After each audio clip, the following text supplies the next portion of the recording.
మన చింతగట్టు ప్రాంతానికి చెందిన కోమాకుల సందీప్ గత నెల వాళ్ళ తమ్ముని ఫాతిమా బ్రిడ్జి కాడ యాక్సిడెంట్ కావడం, తలకు బలమైన గాయాలు జరగడంతో ఆన్ ది స్పాట్లోనే ఇక్కడ కోమాలకు వెళ్ళిపోయారు.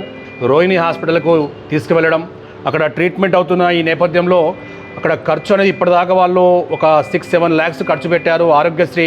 ఆ తర్వాత కూడా ఇంకా లక్షల్లో కూడుకుంది కాబట్టి మరి ఇక్కడ ఖర్చు పెట్టలేని పొజిషన్లో మరి వర్ధనపేట నియోజకవర్గం కాబట్టి ఏ కష్టం ఉన్నా వర్ధనపేట ఎమ్మెల్యే మనసున్న మహారాజు మన కేఆర్ నాగరాజు గారు చెప్పాలన్న ఉద్దేశంతో అన్నకు నేను ఈ విషయం చెప్పాను. ఈరోజు సాక్షాత్తు శ్రీలక్ష్మి హాస్పిటల్లో మా సందీప్ని చూడడానికి అన్న రావడం జరిగింది. సో వచ్చుడుతోటే సందీప్ యొక్క తల్లిదండ్రులకు మా యొక్క పూర్తి బంధువులకు మరి ఇక్కడ నేమ్స్ హాస్పిటల్ కానీ లేకుంటే నెక్స్ట్ వైద్యం అనేది పూర్తిగా కోలుకునేంత వరకు కూడా నా వంతుగా ఎంతవరకు చేయాలనో అని చెప్పేసి అంతవరకు కేఆర్ నాగరాజు గారు సందీప్ కుటుంబానికి పూర్తి భరోసా ఇచ్చారు. మరి దీనికి సంబంధించి ఫర్దర్ ట్రీట్మెంట్ కావాలంటే ఈ తల్లిదండ్రులు ఏమాత్రం కూడా పెట్టుకోలేని పొజిషన్లో నాకు గుర్తుకొచ్చింది కేవలం మా ఎమ్మెల్యే గారు మాత్రమే.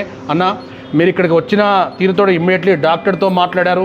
భవిష్యత్తులో ఫర్దర్గా నేమ్స్ హాస్పిటల్లో కూడా మా సందీప్ యొక్క వైద్య ఖర్చుల నిమిత్తం తెలంగాణ రాష్ట్ర ప్రభుత్వం తరఫున మీ తరఫున కూడా సీఎం కన్సర్న్ దృష్టికి తీసుకెళ్తానందుకు ప్రత్యేక ధన్యవాదాలు అన్న, ప్రత్యేక ధన్యవాదాలు.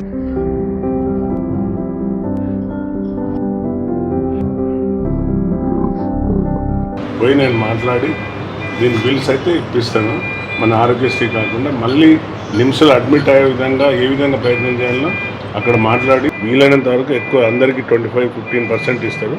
మనం అబౌవ్ 50 తెచ్చినట్టు. Thank you. Okay, thank you so much.